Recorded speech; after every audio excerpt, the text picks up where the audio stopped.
नई वीडियोस के लिए हमारा चैनल सब्सक्राइब करें, लाइक करें और बेल आइकन को प्रेस करें। अस्सलाम वालेकुम। अच्छा चलें स्टार्ट करते हैं। स्टार्ट करने से पहले अपना थोड़ा सा इंट्रोडक्शन दे देता हूँ। मेरा नाम रहमतुल्लाह यासीन है। CSS मैंने 2019 में किया था। करंटली अपनी ट्रेनिंग कर रहा हूँ लाहौर के अंदर as assistant commissioner England revenue. या किसी का कोई भी सवाल है या तो चैट बॉक्स में लिख लीजिएगा आप लोग, या तो फिर अपना हैंड रेज कर लीजिएगा। इन द एंड में सबसे सवाल पूछ लूंगा, ठीक है? तो क्लास स्टार्ट करते हैं। हमारा सबसे पहला topic general science and ability के अंदर होगा एस्ट्रोनॉमी वाला। अच्छा, सबसे पहले डेफिनेशन।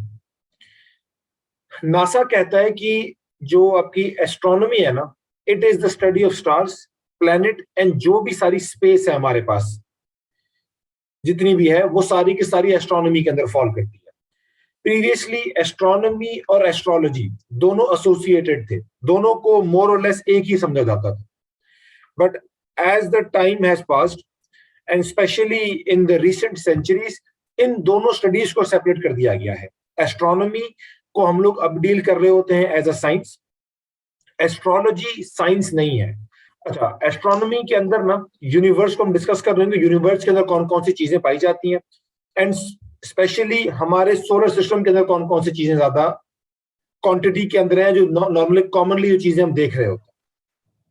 यूनिवर्स का मतलब है वो सारा मैटर, वो सारी एनर्जी, वो सारी स्पेस, वो सारे के सारे मैटर्स, मटेरियल, कोई भी चीज किसी भी फॉर्म में पूरी कायनात के अंदर जहां जहां एग्जिस्ट करती है वो सारे के सारे यूनिवर्स वाली डेफिनेशन के अंदर आते। इट इज सेड कि यूनिवर्स 91 बिलियन लाइट ईयर्स पहले बनना स्टार्ट हुआ था। इसका जो डायमीटर है वो 91 बिलियन लाइट ईयर्स का डायमीटर है इसका। बट जो बिग बैंग है, बिग बैंग 13.7 बिलियन ईयर्स पहले हुआ था। स्पेस, हम लोग दुनिया में तो किलोमीटर्स और इन सब चीजों में हम लोग डिस्टेंस को मेजर कर रहे होते हैं। अब स्पेस के अंदर क्योंकि डिस्टेंसेस बहुत ज्यादा बड़े बड़े हैं, तो ऑब्वियसली हम उसको किलोमीटर्स और मीटर्स इन माइल्स के अंदर मेजर कर नहीं सकते। तो इसीलिए स्पेस के अंदर जो डिफरेंट एस्ट्रोनॉमिकल यूनिट्स हम लोग यूज कर रहे होते हैं। सबसे पहला जो यूनिट है दैट इज एस्ट्रोनॉमिकल यूनिट, उसका नाम ही एस्ट्रोनॉमिकल यूनिट है। बता देता हूं आगे जाके क्या होता है। दूसरा है आपका लाइट ईयर एंड तीसरा है पारसेक। इसमें सबसे छोटा यूनिट जो है वो एस्ट्रोनॉमिकल यूनिट है, जो इसके बाद यूनिट है वो लाइट ईयर है, एंड जो इनमें सबसे बड़ा जो क्वांटिफाइबल यूनिट है वो पारसेक आता है। एस्ट्रोनॉमिकल यूनिट हमारा डिस्टेंस है from the sun toward till earth. इसके बीच में जितना भी डिस्टेंस आता है हमारा, विच इज 149,597,870 किलोमीटर्स, ये 1 एस्ट्रोनॉमिकल यूनिट के बराबर है, ठीक है? इसके बाद जो हमारा यूनिट आता है, ठीक है, वो लाइट ईयर है। लाइट ईयर हमारा वो यूनिट है, वो डिस्टेंस है जो कि एक साल में अगर हम लाइट की स्पीड से ट्रेवल करें तो जितना वो डिस्टेंस बनेगा वो हमारा ओवरऑल लाइट ईयर कंसीडर होगा, ठीक है? अगर हम इसको एग्जैक्ट क्वांटिफाई करें तो इसे कहा जाता है 9.46 into raise to power 12 kilometre आपका आता है, ठीक है? ये सारा डिस्टेंस हमारा 1 लाइट ईयर के इक्विवेलेंट है। एट टाइम इसको कंफ्यूज भी हम लोग कर रहे होते हैं। हम लोग ओवरऑल क्या नाम है, यूनिट ऑफ टाइम से, यूनिट ऑफ टाइम नहीं है, यूनिट ऑफ डिस्टेंस है लाइट ईयर, ठीक है? तो इसको नाम देख के कंफ्यूज नहीं होना इस चीज को। अभी ओवरऑल डिस्टेंस दिखाया जा रहा है कितना लाइट ईयर, कितनी चीजें होती है, ठीक है? अगर हम लाइट ईयर की स्पीड से ट्रेवल करें तो ये सारे डिस्टेंसेस बताते हैं कितनी टाइम बाद आपकी वो सब चीजें आ रही होंगी, ठीक है? आता है हमारा सबसे बड़ा unit, that is parsec. Parsec equivalent है 3.26 लाइट ईयर्स के। सबसे बड़ा यूनिट है हमारा स्पेस का डिस्टेंस के अंदर। एक सेकंड। तो बी अश्योर्ड स्क्रीनिंग टेस्ट आपके इन्हीं सब चीजों में से आ रहा होगा। कुछ पार्ट आपका जनरल साइंस एंड एबिलिटी में से आएगा, जो मैं पढ़ा रहा हूं इसमें कवर होगा। इसके अलावा मैं आपको इंशाल्लाह एमसीक्यूज भी दे रहा हूँ और आपको साइंटिफिक रीजंस भी दे रहा हूँ, जो आपको नॉर्मली इन सब पेपर्स में आपको हेल्प आउट कर, ठीक है? अच्छा, फिर सवाल आता है कि हमारा origin and fate of universe के ऊपर। जो ये वाला पार्ट है ना एस्ट्रोनॉमी का, उसको कॉस्मोलॉजी कहा जाता है। जो कॉस्मोलॉजी है ना, वो उसका जो मेजर मकसद है वो ये चीज है कि वो एक्सप्लेन करता है कि आपकी यूनिवर्स बना किस तरह था और आपका यूनिवर्स एंड किस तरह होगा, ये सब चीजें खत्म किस तरह होंगी। अगर हम इसको एक डेफिनेशन के अंदर पुट करें तो इट इज सेड कि cosmology is a study of nature, structure origin and ultimately fate of the universe, कि बना किस तरह था, इसकी composition क्या है, origin कहां से है, and ultimately जाएगा किधर, इसका फ्यूचर में इसके क्या नाम है, इसका फ्यूचर क्या है। बिग बैंग थ्योरी जो सबसे ज्यादा इंपॉर्टेंट है, पेपर में आ भी रही होती है, सबसे ज्यादा एक्सेप्टेबल भी यही है। बिग बैंग थ्योरी पहली बार 1920s में दी गई थी। अकॉर्डिंग टू दिस थ्योरी जो आपकी स्टेट है ना, वो एक बहुत छोटी सी थी। तो आपकी जो ये क्या नाम है, आपकी जो यूनिवर्स है बिल्कुल छोटा सा था, एक इनफाइनेटली स्मॉल पार्टिकल था जो हद से ज्यादा, जो इनफाइनाइट टेम्परेचर के ऊपर था एंड इनफाइनेटली डेंस पॉइंट था, जहां पे हमारे पूरे के पूरी जो कुल कायनात है उसी के अंदर कंपोज थी, उसी के अंदर थी।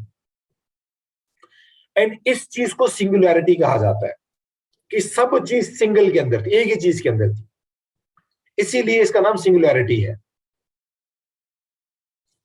ये कहता है कि जब बिग बैंग हुआ था, जब यहां पे थे सिंगुलैरिटी, यहां पे जब बिग बैंग हुआ तो ऐसा ऐसा चीजें ये एक्सपैंड होना शुरू, जैसे जैसे ये आगे बढ़ा वैसे वैसे इसका जो दायरा है वो थोड़ा और ज्यादा वाइडर होता गया। अच्छा, बिग बैंग थ्योरी कहती क्या है? बिग बैंग थ्योरी कहती है कि जो बिग बैंग है ना ऑलमोस्ट 10 से 15 बिलियन ईयर्स पहले हुआ था।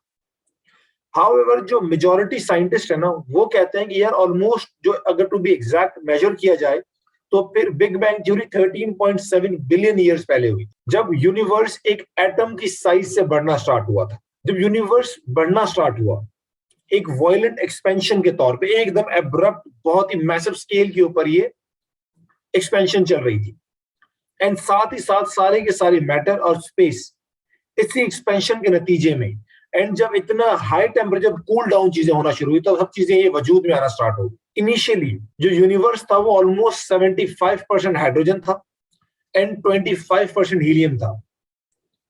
इवन टुडे इसकी कंसंट्रेशन मोर और लेस अभी भी सेम ही है। सोलर सिस्टम स्टार्ट करने से पहले कुछ 2 से 3 4 की टर्म्स हैं वो डिस्कस कर लेते हैं, एंड इसको ओवरऑल डिस्कस करने का जो ओवरऑल पैटर्न है हमारा, हम वो भी इसको थोड़ा बहुत देख लेते हैं। रेवोल्यूशन, रेवोल्यूशन वो चीज है जब एक कंप्लीट सर्कल हम किसी चीज के गिर्द आप लगाते हैं, वो रेवोल्यूशन काउंट होता है। जब एक बॉडी किसी चीज का चक्कर लगाता, माफ करती है आसान जबान, रोटेशन ये होती है कि उसी अपने एक्सेस पे ये कुछ चीज स्पिन कर रही है। स्टार एक हॉट ग्लोइंग गैसियस मास होता है, सन उसकी एग्जांपल है। इसके अलावा और भी बहुत सारे स्टार्स हैं। प्लैनेट, प्लैनेट एक सेलेस्टियल बॉडी है जो कि इन ऑर्बिट है अराउंड द सन, या फिर किसी स्टार की गिर्द अगर वो ऑर्बिट कर रही है, उसके पास इतना मास है कि वो एक ग्रेविटी बना सकती है, वो ग्रेविटी होती है उसके अंदर, ताकि वो जितने भी उसके ओवरकम कर सके सारी रिजिड जो बाकी फोर्सेस हैं उनके अगेंस्ट काम कर सके, एंड अपने आसपास में एक बहुत बड़े मास को एक्यूमुलेट कर सके, एंड एक almost round type shape create करे। उसके साथ साथ अपने नेबरहुड में जितना भी उसका ऑर्बिट है वो उसको क्लियर आउट कर रही हो। फिर आती है डेंसिटी। डेंसिटी ये होती है कि एक मैटर है, उसकी जो वॉल्यूम है वो कितना है, उसकी थिक कितना है, आसान जबान में मतलब एग्जांपल जैसे शहद है, शहद हमसे ज्यादा गाढ़ा है, उसकी डेंसिटी ज्यादा है as compare to water, and इसी तरह डिफरेंट मटेरियल्स की डेंसिटी डिफरेंट होती है।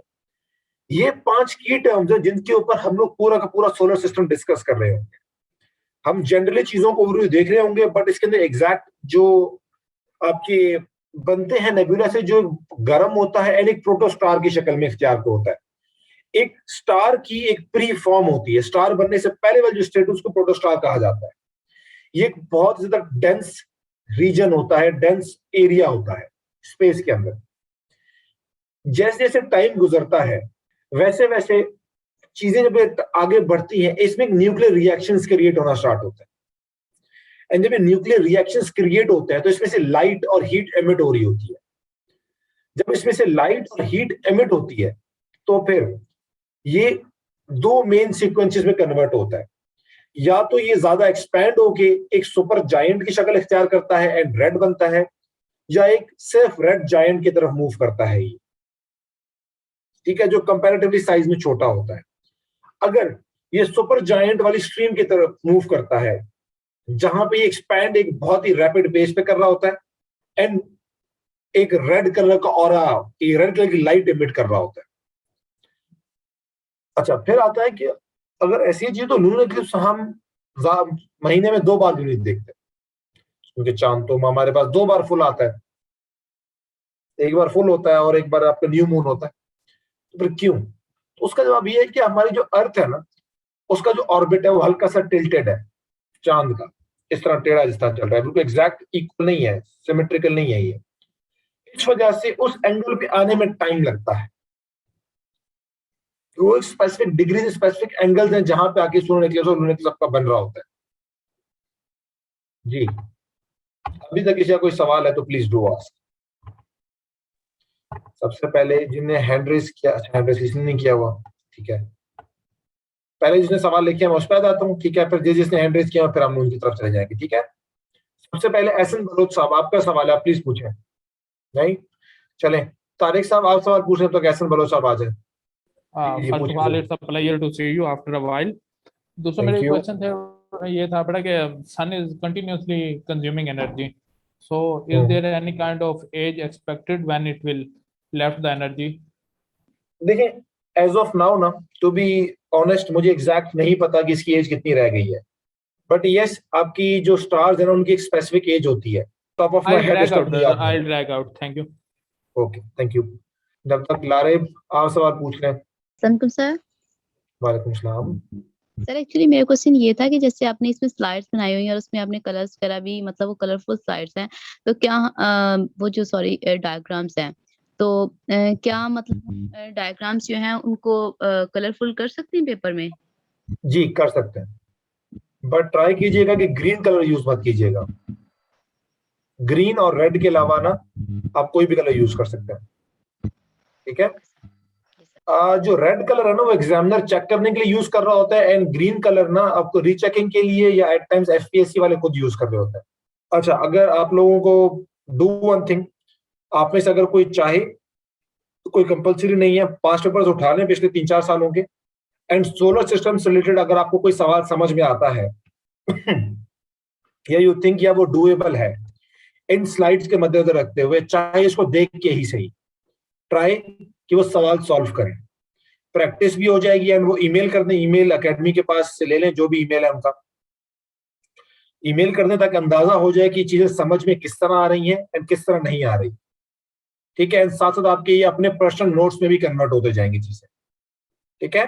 Thank you. फिर आज की क्लास हम यहीं पे एंड करते हैं, किसी का कोई सवाल अगर नहीं रहा तो ठीक है, फिर इंशाल्लाह हम लोग कल कंटिन्यू कर देंगे। स्लाइड्स में पहले ही कोशिश करूंगा भेज दूंगा अकेडमी को, ठीक है।